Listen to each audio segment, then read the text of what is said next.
اینه بابی جان دیگه تمام اینا از من تلویزیون رو ساز کردم اتم دیگه زیگ نمیشه تمام دیگه باز من ساز کنم ساز کو بچم ساز کو بچم اینا هازی درگیر اینا راسیا یا راسیا دین بگیم که خیلی مختش نه بابی جان اگه مخته شدم بچم و مخته شدگی مو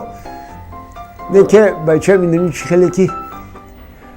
با همین پیش نظر دایم تاجیکستان های بچم در خاک و هواش جانم گفتم کاری جدی آموخته شد دیگه تاجیکستان رو در دنیا برای فراموش میکنی نه اگه آموخته شدم بچم نه که عقلا همین لوزی همیو رو بفهمم اوکی همین سعری باور کن همین سعری رو بر وقت همین تریزه همین بیرون نگاه میکنم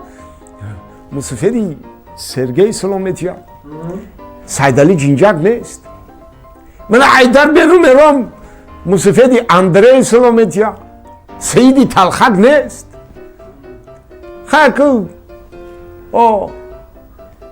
نه عقلا لوز شونو بفهمیم اوکی این من روزی درست یاد میگیری اگه ما هم نخونیم یاد گرفتم چه یاد گرفتیم گالزدسم ازدراستی با دسویدانیا ازدراستی دسویدانیا در بین ازدراستی دسویدانیا چی میگن من نمیفهم ولی کاش که وقتش تو میخوندیم این سوادم در کار بدای کو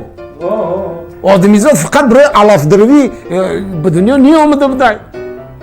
آدمیزاد فقط برای آخه کشتکار رو برای امارات سازی به دنیا نی آمده بدای باید علم همه آموخته آخه میگفتن که زبان دانی جهان دانی فهمیدی بچه علمی معنی رو داشته که یکی وقتی شاید میخواستی که زبانی او رو بدونی اگر خلصندی ندونی گرنگی اینا بابی جان تلفنم ساز شد اینا نه اینا تمام دیگه نه از خنده تو زمشم دوست مراد ایجبا بچم ایجبا لبای مایدانی بازی رو دیدی؟ دیدیست که پلاشات که میگن اینجا آها بچه اون همون یک بچه که همون مایده ها که بازی داره کو اوه بچه همسایه مونه بچه نشون بگو این مایده ها که آنه مایده ها گوخی بچه ایوان های بچه ایوان چه؟ اوه بچه همسایه مونه بچه ایوانی همسایه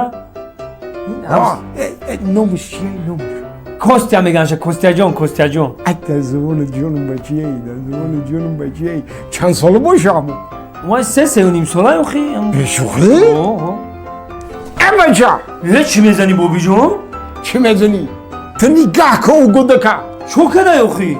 کستیا یک گرگودک رسی رو یاد گرفته تو باشی حالیم نمیدونی